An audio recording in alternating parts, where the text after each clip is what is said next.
Minsan talaga, kailangang lumayo para hindi masaktan.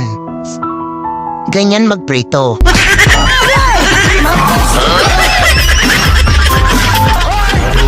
Kapag pinagchichismisan ka, dapat proud ka kasi special ka sa kanila. Isipin mo, sinasayang nila ang importanteng oras ng buhay nila para lang mapag-usapan ka. Kaya dapat magpasalamat ka kung ang mundo mo ay puno ng mga kontrabida. Sila kasi ang nagpapaganda ng iyong istorya. Basta tandaan mo lagi na ikaw ang bida at supporting cast lang ang role nila. Tandaan mo, huwag kang matakot sa patay, matakot ka sa iyong kapitbahay na lagi nakasubaybay sa iyong buhay.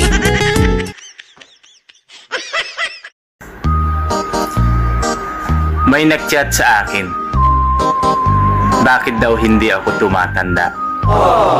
Sinagot ko, mag-filter ka kasi.